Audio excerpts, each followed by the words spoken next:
Hello, Spectrum Women. It is I, Becca Laurie Hector, your host of Asking Spectrum Women, and I am here now recording for you the January installment of Asking Spectrum Women. Well, you guys, I am ready to tackle 2020. I don't know about you guys, but I was so ready. So ready for the end of 2019. Crazy busy holiday season. I hope you guys survived. I hope some of my tips helped. I thought of all kinds of good things I could have said after the fact. Maybe I'll tell them to you next year or something. But I hope you guys survived. I hope kind of it wasn't as bad as it could be. And I hope with each year you're learning to kind of make different choices about what you're doing with your time and who you choose to spend it with. As you get to know yourself better and as you grow and change and find your purpose. I am, for some reason, having like an odd reflection. There we go. That's a little better. Almost like reflecting in my eye. It's been cloudy and overcast kind of all day, and just now the sun just went boo. Now it's all my face. Anyway, so yeah, I'm ready to tackle 2020. I'm ready to do some work, and my focus for this year, kind of where I'm at with everything, I'm gonna really put my blinders on and kind of really stay in my lane. That's my job this year. I'm really tired of kind of floating into the habit of comparing myself with everyone else out there, and comparing myself to other advocates, and comparing myself to other autistic adults, and comparing myself to other women, and all of these things. And I just, other business owners, all of it. And what I really need to do is to stop doing that and really stay here, because what I have is so much information that I want to share and impart with you guys, and that takes time and energy to kind of put together and get out there to you guys, and to put it in a format, kind of make my thoughts make sense to somebody else, I guess, and make it digestible to somebody else. And that's what I'm going to be doing this year. I am going to get my stuff down on paper, so to speak. I'm going to make sure that all of the work that I've done to learn about myself and to build a life that I don't need a vacation from gets put somewhere so that I can share it with you guys. And that's going to be, I think, coming to you guys. And I know, I've committed to, in the form of courses and programs and stuff like that, that are affordable, that are online, that you can use yourself in a way that makes you comfortable, so you can do the growth. So that's what I'm working on right now, and I'm going to do a lot of that. So I feel like I'm going to be doing a little bit of go for it, like hiding in the sand like an ostrich a little bit this year, because I don't want to get distracted and pulled off my purpose. I moved up here to the mountain because I've had this lifelong dream of being a writer, living in the mountains somewhere far away, and working from home. And I've created that for myself. And if I want to sustain it, I have to keep growing and changing and putting stuff out there and creating, because if I'm not sharing that with anybody, I'm wasting the gift that I was given. So yeah, that's where I'm at with my 2020, and that is the energy I'm going to be giving to you guys as we go through the months of kind of moving through this year of 2020, and kind of dealing with whatever gets put in front of us. And I'm going to share whatever is going on with me with you guys, because I think that's what's working for us. I think it's that nice communication that we have. You know, I want you guys to feel like you're asking questions from friends, and this is an answer from a friend. We just don't happen to be able to get together for brunch or to watch a movie. So yeah, that's what we're up to. I had some really good questions from you guys for this month. I'm loving the variety, first of all, and the questions that you guys are coming to me and asking, whatever format that it is. And I'm fortunate enough to feel like I'm getting just enough questions that there are a few extras that I can't quite get to. And if that ends up being one of yours, for any installment, please feel free to email me at info@beccalaurie.com, and I will do my best to answer your question via email. In any case, let's get on to this month's questions. Yay! I'm so excited. They were good questions this month, by the way, you guys. Okay, here's what we're going to do. We're going to start with first this question that I loved. And the question is, and I will leave you nameless until you tell me that you want to be named publicly, but the question was, love to know more about how PDA grows up. PDA, not public displays of affection, but pathological demand avoidance. And that is a lovely little part of the alphabet soup that comes along with many autism diagnoses. Some people get diagnosed with that first, and then comes their autism diagnosis, and some people get it the other way around, and some people, shocker, never get it at all or find out very late. And I loved seeing this question because as of late, as I've been struggling with a couple of things, I have been questioning myself whether I needed to look into PDA for myself. And so I love seeing that somebody else out there was questioning it for themselves. Because PDA, much like autism used to be, was all about kids. It was an issue that kids had. It was a syndrome that kids had. And what we know, of course, is that eventually children grow up, and there are many things like autism that we don't grow out of, but we grow into, right? And so I think this was a great question because like many topics, we haven't really talked about the adult versions of these things, what it looks like, what it plays out as, what someone who's diagnosed and works with their diagnosis, kind of what that prognosis looks like, and what it looks like when you're misdiagnosed. So I was excited to say, I have to look some of this up because I was looking things up for myself already, and I am not an expert in everything, but I will do the research. So I did a little research, and I'm happy to say that I was correct in my assumption that there is not much out there for adults with PDA. So in terms of what we know about adults with PDA, it's all anecdotal. It's all personal experience. It's either people who were not diagnosed, who got diagnosed late in life that are talking about their experience, or it's people who were diagnosed as children who are now becoming adults, and guess what? They still have PDA, right? And so it's much like the autism story. In fact, there are many people that believe that the PDA profile is actually a profile of a particular kind of autism, which is interesting. It's an interesting way to look at it. I don't know. Nobody really knows, of course, yet. And in fact, when you look up on any information about PDA, it talks about how there really isn't anything out there. Like if you find a section on PDA in adulthood, it's all about how there isn't information on PDA in adulthood. Ooh. So the answer to your question is, don't know.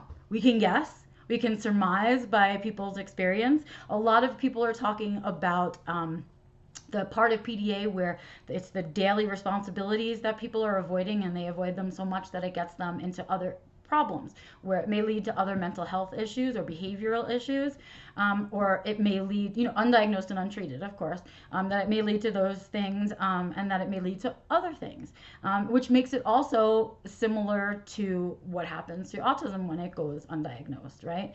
And so they talk a lot about, there's a lot of discussion about self-medication, about not being able to hold a job, and that kind of stuff. So it's a lot of similar profiling that we're seeing of people who were not diagnosed with PDA in childhood. And the way that they're kind of showing that in adulthood is pretty similar to people that go without an autism diagnosis. It was really interesting to find that out in reading the stuff that I was looking at. However, I did find good stuff.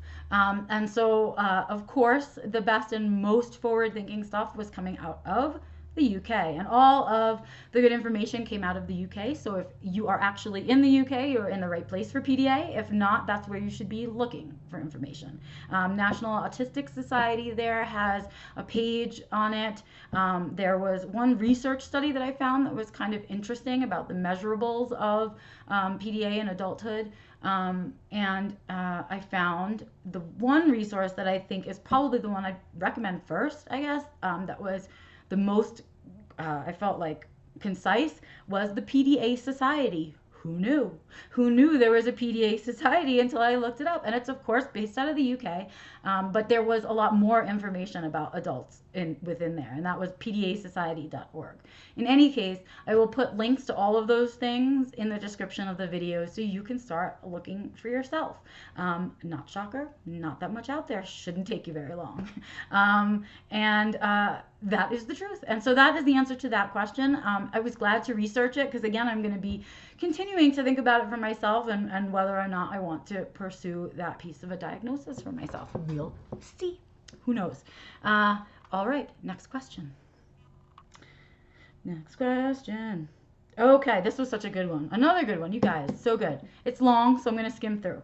Um, My question is about hunger and thirst and those internal cues. I am generally always thirsty, and it got worse the last 7 years.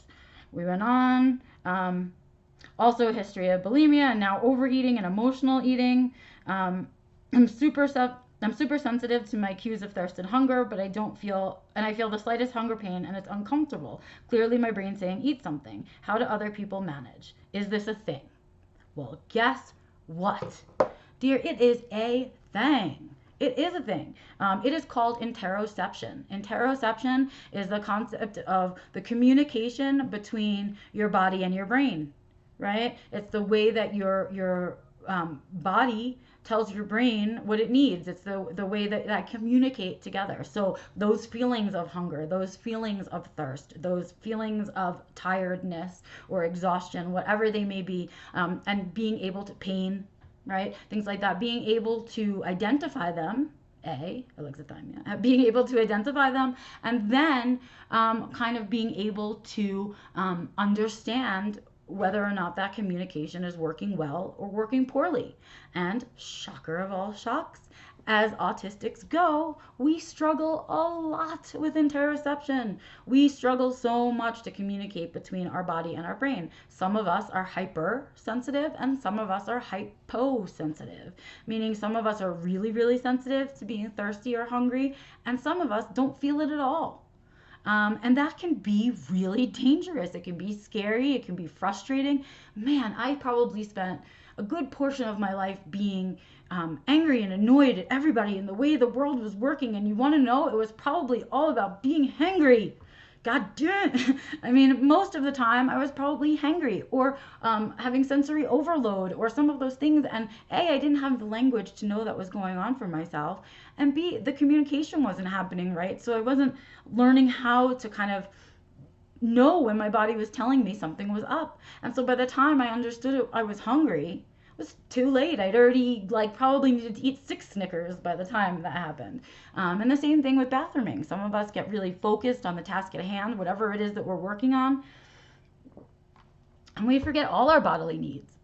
And we know sleep is a struggle. Why is it a struggle? Is it a communication issue? Is it a brain issue? What's going on? But that's where that concept of interoception comes in. And it is a great concept. There's so much information about it now getting out there, and it's finally hitting the mainstream a little bit. But the person I recommend in terms of interoception and wanting to teach yourself about interoception and about learning about your own interoception capabilities and what your own body signals are, I always recommend fellow newsie that I have in my neurodiversity newsstand group, Kelly Mahler. She's a fantastic clinician, and she has been working and specializing in interoception for quite some time. She has a group on Facebook that I recommend that you join, as well as taking a look at her website for resources. So what I'm going to do is I'm going to put a couple of resources in the description of this video about interoception, because that, my dear, answers your question. Yes, it's a thing. Yes, it happens. It is not unique to you. It is yours because of your autism. And so what you need to do now is do some mindfulness work. Really start paying attention to your body and its needs. And sometimes that means using external tools. When I was first doing mindfulness and trying to kind of work on my interoception issues, I did a lot of alarm setting. I used my phone. I set up a lot of alarms. You know, I want to eat every 4 hours, so I would set an alarm for every 4 hours. Don't forget to eat. Reminders to use the bathroom, things like that. So don't feel ashamed to do that. Don't feel ashamed to kind of measure out your water for the day if you think you're over drinking, that kind of thing. Maybe you need some gum, maybe you need some other kind of oral stimulation, what's going on there, and try to kind of figure out what your body is trying to tell you and how it tells you that. Interesting, like I struggle with temperature regulation of my body, so often I will get overheated and really overheated before I realize that I'm overheated. And if I had taken off like my sweatshirt 10 minutes earlier or 20 minutes earlier, I wouldn't be overheated, but I don't feel that coming on. And so I just sit with it until I'm so hot I feel physically ill. So usually I'll get like this, it's a particular feeling of a headache, and I get a little nauseous. And so the first thing I do when I feel that feeling now is say, am I hot? Do I need to take off my sweatshirt? Which sounds silly because I'm an adult. I'm 43 years old. Shouldn't I be able to do that? But no, not when my body communication and brain communication doesn't work that way. So I have to use other things. So yes, it's a thing. Yes, it's called interoception. Yes, it comes with autism. And yes, I will give you resources in the description of the video. All right. Next up. Okay, I am going to link these two questions because they're kind of related. And I feel like the answers are going to repeat each other. So this one came in actually last year, at the end of last year. It was one of the first questions to come in. Hi, I'm very lonely. I want a group to do stuff with. I want to go to concerts like Rock the House. I love music. I can't find anyone to go with. I've only got one Audie friend and she's not into music. My other friends are NT and they think they are too old.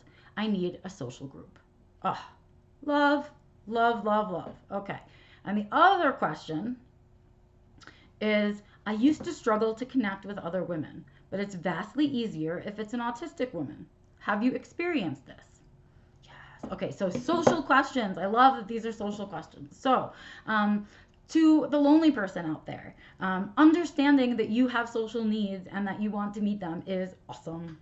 Congratulations. I'm so excited that you were able to figure that out for yourself, because a lot of us don't need so much social. So kind of finding that balance, that place where it's enough social for us, but not so much social that it overloads us and that kind of thing. It's a balance and it's different for everyone. So I'm glad that you kind of realized that the group of friends that you have right now don't necessarily want to socialize or do the things that you want to do. And you know what that means? It means you're growing. Means you're growing and changing, and that's amazing. It means that when you with your autism diagnosis, along came information and you're growing and changing as a person, which can sometimes mean we grow out of our friends, and it can sometimes mean that our needs with our friendships change or those dynamics change as we grow and change, which is healthy, normal, and it happens to everybody. Okay, autism or not. That's just what happens. And we certainly get smaller social groups as we get older. That's just the way that we develop as human beings. So what I say to you is, I love that you figured out that you were lonely. And what I want to share with you is something that I think is totally underrated in terms of finding friend groups. And that is trying to join groups that are about the activity and not about the social. So rather than looking for friends who will go to concerts with you, look for groups that go to concerts together, and I bet you'll find your friends. So that's what you can do if you're an art person. You can look for art classes. You can take that kind of stuff, dance, music, whatever it is that you're into. But the way to find the other people that enjoy that too is to go out there and to try and join groups, which means you're going to have to get away a little bit from the autism community and not necessarily look at the world as autistic or neurotypical, that's how your friends kind of fit into a category for you. I have both. Most of us all have both. Some of us have both and don't know it.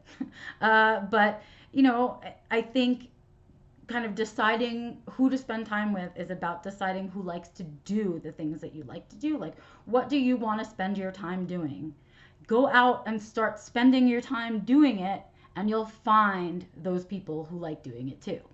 So that is my advice on that piece. If you want further resources on that, I really recommend that you join the Spectrum Women Connect group.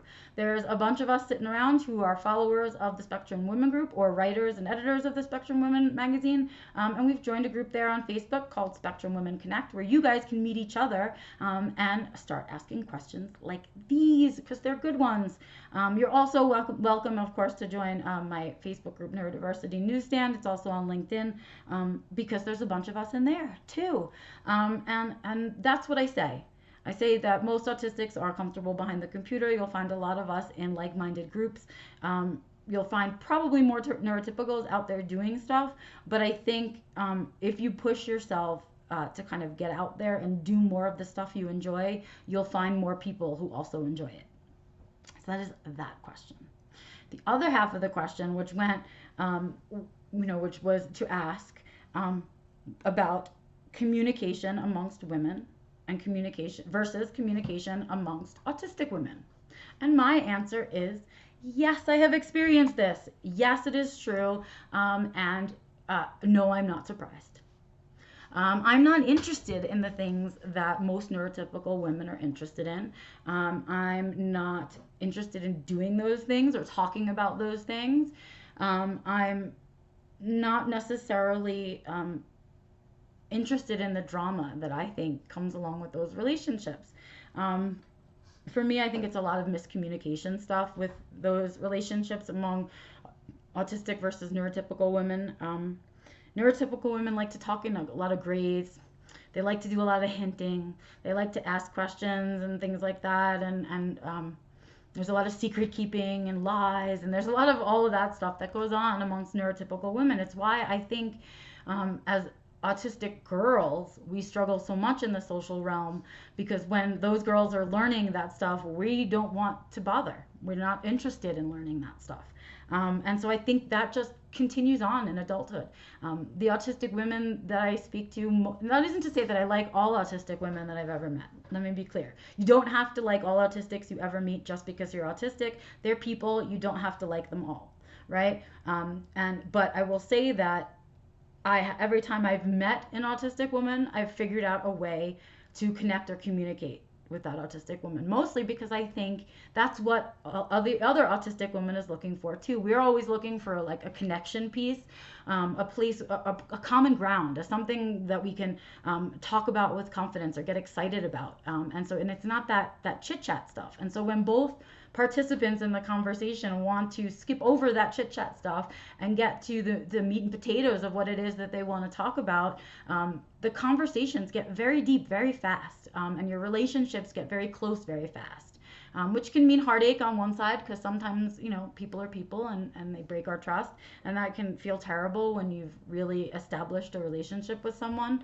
But it's great at the same time because when you meet another autistic woman, chances are you're going to share something in common and 100% sure you have shared an experience together, and a joke that you may only understand, or a way of seeing the world that you may only understand. And that bond comes from our way of seeing the world and our way of processing the world and our experience through the world. And you can't replicate that. So I think there will always be a closeness amongst autistic women that is different, dare I say better, than the connection between an autistic woman and a neurotypical woman.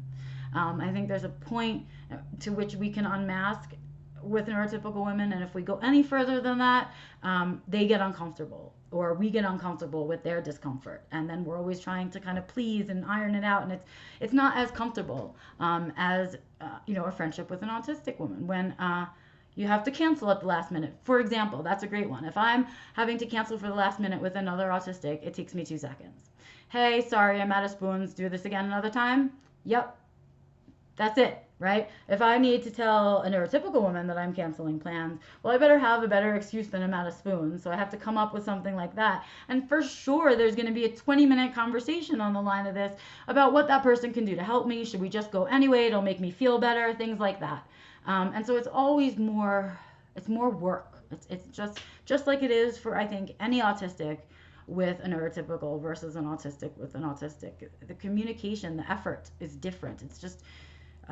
It's a lot more work. And I think that will always be the case until the world has really shifted, and it is not ready yet, to where it's acceptable to have more than one way of being.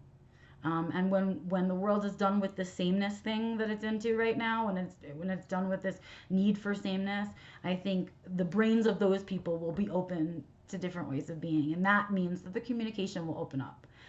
Right now, it's an effort. And as an older autistic woman at 43, I don't feel like working that hard in my friendships. And I think as a result, I've ended up with mostly autistic women as friends. But it's the first time because most of my life, all of my friends were guys. And I know that most of us have that in common. So there's another reason, I guess, we get along. We don't get along with other women, but we get along with neurotypical men, I guess, because they're often direct. I mean, they say what they mean most of the time, unlike neurotypical women, or at least that's my experience. This is a lot of opinion on my part, of course.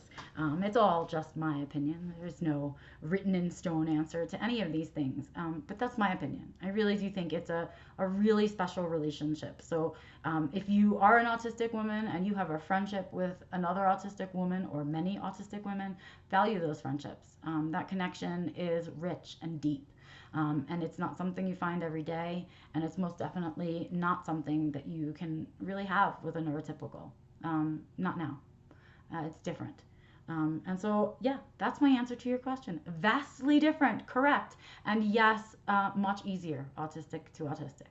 I totally agree. And that's it. Oh my goodness, I've talked at you guys for 25 minutes. My goodness, you must be tired of listening to me by now. But that's going to do it. That's the wrap up for the January edition of Asking Spectrum Women. I am Becca Laurie Hector, your host of Asking Spectrum Women. Feel free to go ahead and comment on this video. Let me know what you think. I will put all the links I discussed in the description of the video. Go ahead and subscribe to the Spectrum Women channel if you can. And give me a thumbs up or a thumbs down. Let me know how I'm doing. Let me know if you enjoyed it, if I should keep doing these, should I not keep doing these, and are you getting what you need from them? Let me know. Give me feedback. I'd really appreciate it. And if all else fails, feel free to email me at info@beccalaurie.com. I will see you guys next month in February for the February installment of Asking Spectrum Women. I'll see you guys then. Have a good one.